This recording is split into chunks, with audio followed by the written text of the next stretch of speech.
Guess what? This is not a Mac. Et oui, hein, ça y ressemble beaucoup. Mais bon, c'est Ubuntu comme on peut le voir. Et c'est plus qu'un thème en gros que je vais vous présenter. C'est plus ou moins un pack de transformation pour que ça y ressemble vraiment dans les fins fonds du truc. Donc ça s'appelle Macbuntu. Et ça sert en gros à camoufler Linux en Mac OS. Et donc ça marche sur plusieurs environnements. Moi j'ai choisi Unity pour la bonne raison que c'est le seul à ma connaissance, c'est peut-être pas le seul de manière absolue, à avoir les menus en haut. Alors à quoi ça sert d'avoir ça exactement camouflé comme si ça ressemble à un Mac? Fondamentalement à rien. C'est juste que voilà, quand on débute avec Linux, on peut trouver ça assez marrant de faire quelque chose qui ressemble.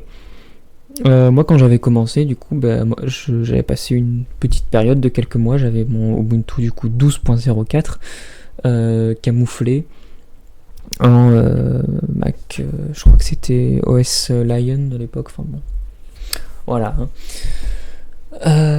Puis voilà, je trouvais ça assez sympathique. Donc la méthode que je vais vous présenter aujourd'hui pour la faire, elle est détaillée vraiment étape par étape. Bon, les étapes sont pas dans le même ordre que celles que moi je vais faire. Sur le site donc de noobslab.com, je vous mets un lien dans la description. Mais c'est vrai que quand on débute, on préfère parfois une vidéo qu'un article écrit. Moi, je sais que j'étais comme ça, donc c'est pour ça que je fais une vidéo. Et comme je vous l'ai dit aussi, je vais pas le faire exactement en suivant le même ordre. Donc là actuellement on est donc sur Ubuntu, donc je vais changer, hein, ça c'était pour la démonstration. Actuellement on est sur Ubuntu 16.10. J'ai fait une présentation de ce système, vous pouvez... Alors, et comme on peut le voir, l'écran de connexion il reste pareil. Il y a des packs vraiment complets qui vont jusqu'au bout en changeant tout le truc et pas seulement la session, mais là on va se concentrer juste sur ça. Donc je vais lancer donc mon Ubuntu classique normal. Donc c'est Ubuntu 16.10, oui c'est ça que je disais. J'en ai fait la présentation, vous pouvez aller la voir en cliquant dans le petit i en haut à droite qui devrait se trouver par là. Voilà, au passage on va passer en plein écran. Et donc je vais vous présenter ça. Alors, avant toute chose, il faudra que vous ayez installé le Unity Tweak Tool. Donc ça, je vous ai montré comment faire dans ma vidéo qui s'appelle 7 choses à faire après avoir installé Ubuntu, qui est vraiment beaucoup plus populaire que les autres vidéos de ma chaîne. Donc je suis content parce que je ne m'attendais pas du tout. Vous pouvez l'avoir en cliquant pareil dans le petit i en haut à droite. Et voilà, avoir installé ce Unity Tweak Tool, c'est le seul prérequis pour pouvoir suivre ce tutoriel. Évidemment, si on est sur Unity, après, si on est sur d'autres environnements, ça marche différemment. Donc voilà, donc on va donc transformer ce brave Ubuntu. Je me rappelais pas que j'avais mis cette jolie image de montagne. Bon, enfin bon. On va transformer ce brave Ubuntu du coup en Macbuntu. Donc pour commencer, on va télécharger les fonds d'écran. Alors les fonds d'écran, ils sont disponibles sur un lien qui est donc dans l'article de Noobslab. Mais je mettrai directement, je pense, le lien aussi dans ma description de vidéo. Donc je les ai téléchargés, voilà, c'est un fichier zip qui, je peux vous dire son poids tout de suite si vous voulez. Voilà, 79 mégaoctets. Bon. Et donc ça contient plusieurs fonds d'écran donc de Mac. Donc voilà, on va l'extraire dans le dossier images. Et à présent, voilà, ils sont ici, donc on retrouve du coup ce magnifique fond d'écran donc qui est celui par défaut des dernières versions de macOS il me semble, ainsi que les autres qui l'accompagnent. Voilà, bon, alors on va pas s'éterniser à tous les regarder. Et on va directement commencer par modifier l'arrière-plan.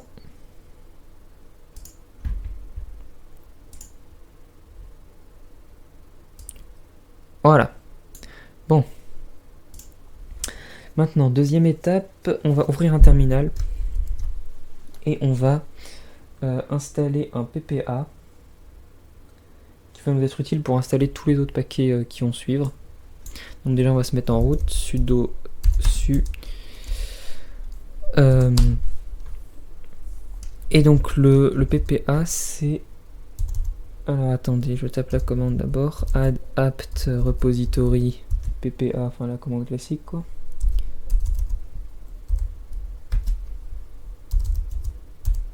Donc c'est noobslab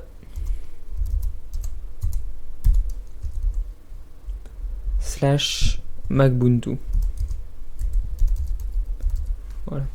Donc noobslab NOOBSLAB / Magbuntu, donc Mac BOUNTU. Voilà. On confirme, oui, on va bien installer ça. Et on va maintenant du coup faire un petit apt update.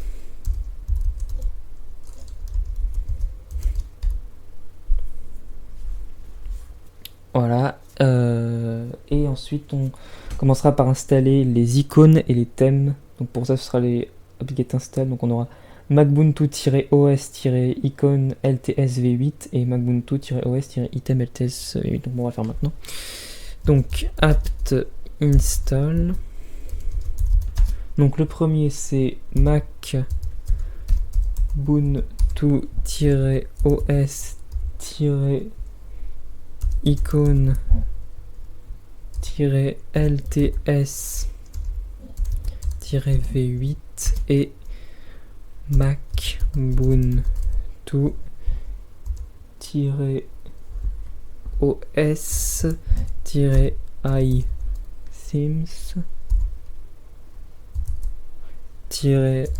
lts v8. Voilà. Oui, on va installer. Et donc maintenant, donc ça l'installe. Bon, ça c'est une installation de thème plutôt classique pour l'instant. Voilà, elle vient de se terminer. Donc on va aller maintenant prendre le Unity Tweak Tool.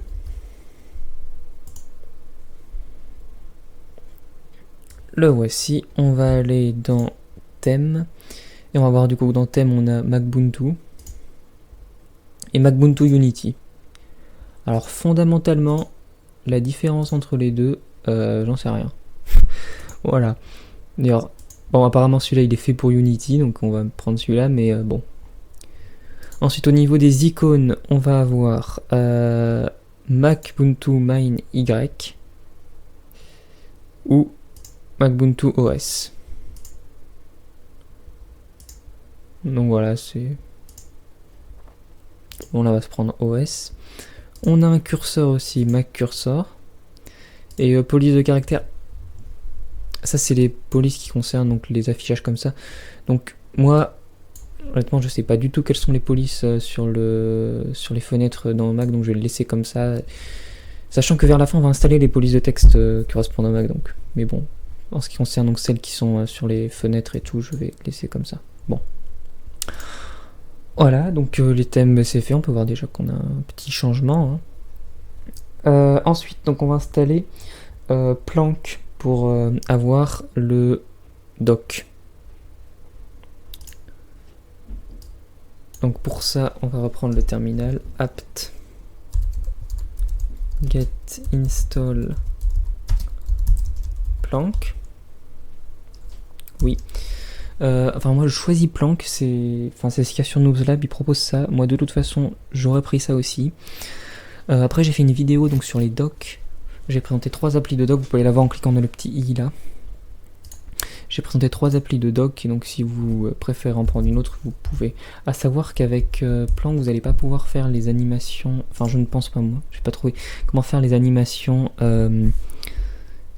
qu'on trouve donc sur les Mac correspondant. Avec Aerodoc par contre vous allez pouvoir. Moi je me souviens qu'à l'époque, donc en 2012, j'utilisais qu'Aerodoc.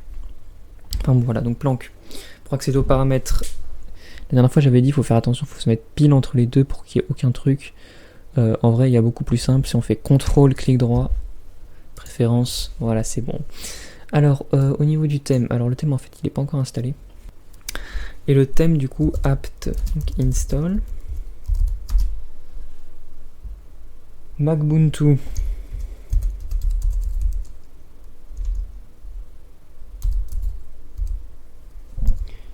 os-plank-thème lts-v8. Voilà, donc là ça devrait être plus rapide que tout à l'heure. Voilà, c'est fini. Et maintenant on retourne dans les paramètres. Défaut, on voit qu'on a donc plusieurs versions de Mac. On a Lion, bon, Yosemite Dark, ou un deuxième en Dark. On va laisser celui-ci. On va activer aussi au niveau du comportement le zoom sur les icônes. Voilà, pour qu'on ait ça. Je vais le mettre. Alors je vais mettre. Bon, après c'est une petite préférence, hein, ça légèrement plus bas et le zoom un peu plus prononcé. Voilà, bon. Maintenant, ce qu'on va faire aussi, c'est qu'on va activer donc Planck dans les applications au démarrage. Application au démarrage, voilà, ici. Donc, on va faire ajouter. Bon, Planck, et la commande c'est Planck. Après, bon, vous pouvez mettre des commentaires si vous voulez. Enfin, voilà. Donc ça c'est fait, donc quand on démarrera la session, Planck démarrera automatiquement. Maintenant on va installer deux autres petits logiciels. Donc le premier ça s'appelle Slingscode, pardon. C'est un logiciel alternatif au Launchpad, donc il nous servira à remplacer ce lanceur par un truc qui ressemble du coup au Launchpad de Mac. Donc on reprend le terminal et on va taper tout simplement apt install et après donc Slingscode, donc SLINGSCLOD.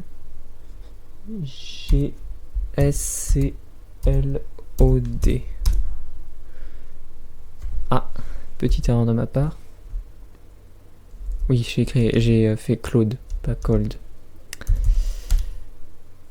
Voilà. Oui, on va continuer.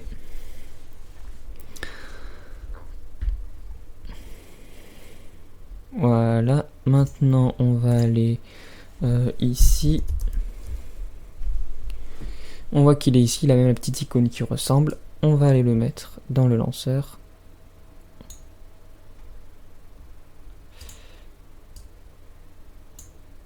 Et maintenant, on voit, ça ressemble.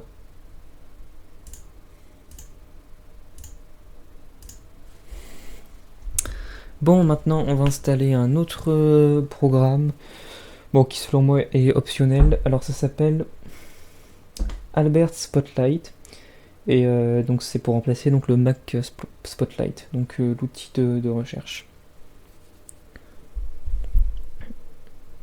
Alors pour ça, bon, on va taper la commande apt-get install Albert, Albert comme le prénom.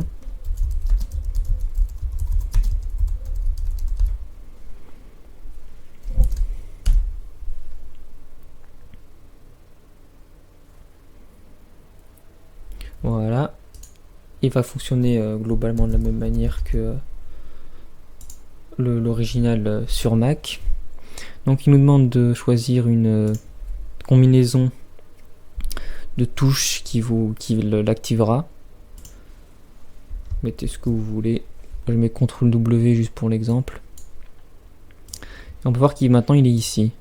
Donc voilà, show. Settings et quit. En fait, donc si on choisit la combinaison de touches, ça nous donne donc un truc de recherche.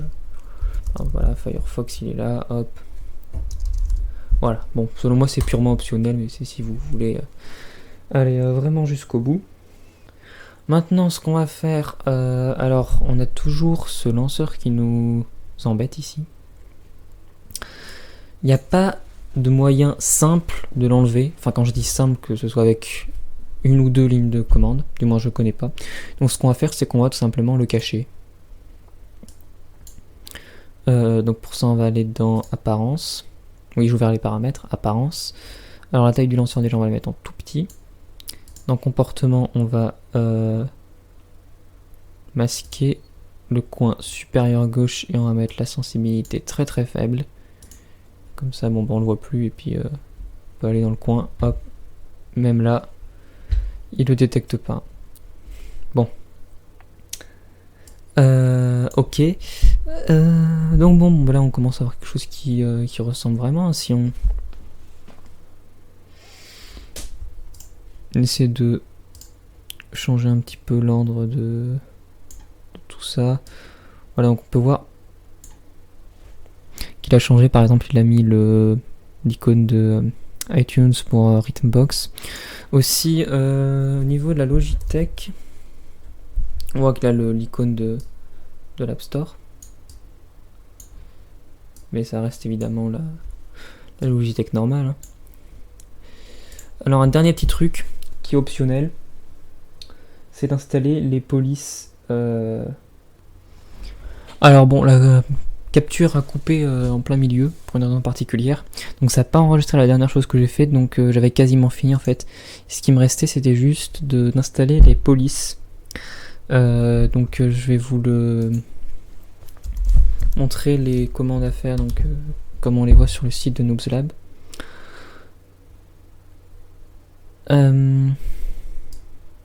Attendez, je vais remettre en plein écran, j'ai oublié.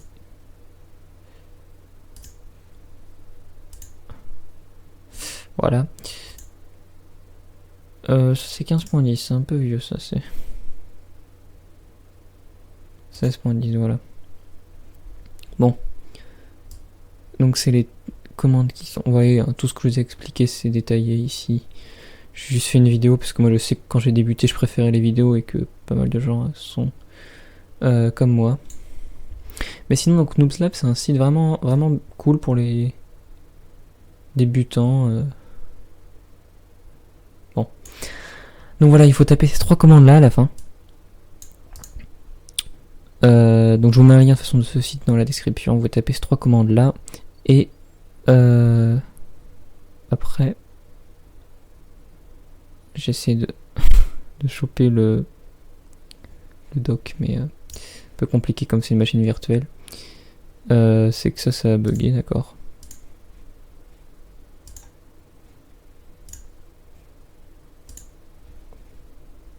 Voilà. Bon, du coup maintenant si on ouvre un traitement de texte,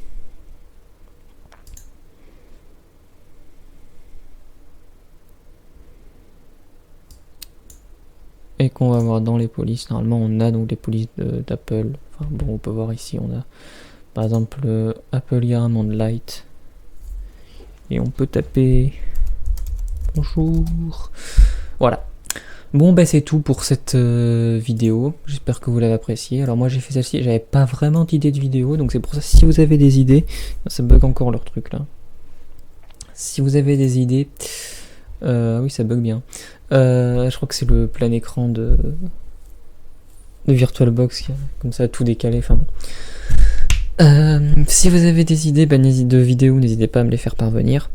J'ai fait cette vidéo voilà parce que j'avais pas vraiment d'idée, puis j'avais envie de refaire une vidéo, donc c'est pour ça, mais évidemment je suis à votre écoute pour si vous avez des idées tout simplement. Comme vous le savez, malheureusement je peux plus tenir le rythme de vidéos hebdomadaires comme je faisais au début de l'année, puis enfin depuis le printemps jusqu'au octobre environ je faisais ça. Malheureusement je peux plus. Du coup voilà, je fais une vidéo quand j'ai le temps, puis là j'avais le temps, donc bon. Je vais vous dire salut à tous, j'espère que vous avez apprécié cette vidéo. Si c'est le cas, vous pouvez mettre un petit like, ça participe au développement de la chaîne, qui se développe plutôt pas mal, là on est aux alentours des 80 abonnés, donc merci. Et moi je vais vous dire salut à tous et à la prochaine. Si vous vous ennuyez, que vous n'avez pas quoi regarder, je peux vous conseiller... qu'est-ce que je peux vous conseiller, on va dire, allez, la dernière vidéo sur la chaîne, je crois que c'est la review de Ubuntu 16.10. Vous pouvez cliquer pour la voir ici, dans le petit i. Bon voilà, c'est tout pour moi, je vais vous dire salut à tous et à la prochaine.